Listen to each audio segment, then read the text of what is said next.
Salut à tous, le journal du foot de ce lundi 6 janvier, la croissance économique spectaculaire du PSG.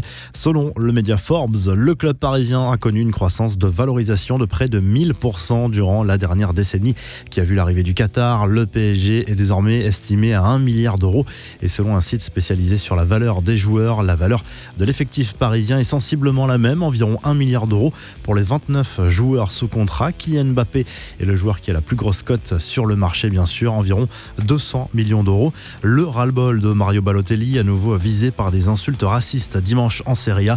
Cette fois, ce sont les supporters de la Lazio Rome qui ont dérapé lors du déplacement à Brescia. Les dirigeants romains ont condamné l'attitude de leurs fans dans un communiqué après la rencontre. L'arbitre du match a interrompu quelques minutes la partie, le temps que le calme revienne. Les fans de la Lazio qui étaient là aujourd'hui au stade, honte à vous, a dénoncé Balotelli après le match dans un message publié sur Instagram.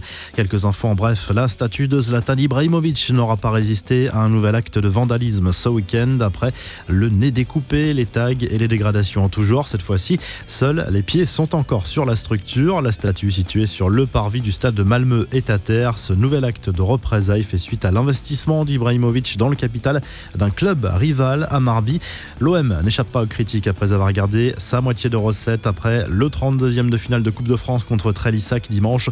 Cela représente environ 140 000 € récoltés grâce à la billetterie.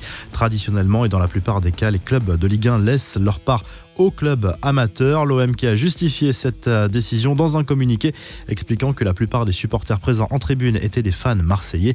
Zinedine Zidane se souviendra de sa rencontre avec le propriétaire du club espagnol d'Almeria. Le Saoudien a fait le buzz en reproduisant sur le torse du Français le célèbre coup de boule de 2006, un geste qui a, semble-t-il, amusé Zidane. Des nouvelles de Memphis Depay, un peu plus de 2 semaines après son opération du ligament antérieur du genou gauche. L'attaquant lyonnais a déjà entamé sa rééducation. Le buteur de l'OL a posté une vidéo de son travail en salle et c'est assez impressionnant, autant dire que l'international néerlandais est largement en avance sur les protocoles habituels. La revue de presse Edinson Cavani à la une de l'équipe ce lundi. L'attaquant parisien, auteur d'un doublé dimanche contre les amateurs de l'Inas Montlhéry, va-t-il quitter le PSG cet hiver? 3 clubs sont intéressés, dont l'Atlético Madrid qui continue d'insister. En Italie, c'est le match Napoli-Inter Milan qui retient l'attention de la Gazzetta dello Sport. Les Nerazzurri ne veulent rien lâcher dans la course au titre avec la Juve, mais ce déplacement s'annonce compliqué pour les protégés d'Antonio Conte. Et en Espagne, le journal AS consacre sa une à Thibaut Courtois, le portier du Real Madrid qui a retrouvé son meilleur niveau après un début de saison compliqué. Enfin, le quotidien Sport évoque l'avenir d'Arturo Vidal qui devrait finalement rester au FC Barcelone cet hiver. Le milieu de terrain chilien aurait été prévenu par ses dirigeants qu'un transfert vers l'Inter n'était pas d'actualité. Et on se quitte comme chaque lundi avec le classement des meilleurs buteurs dans les grands championnats européens.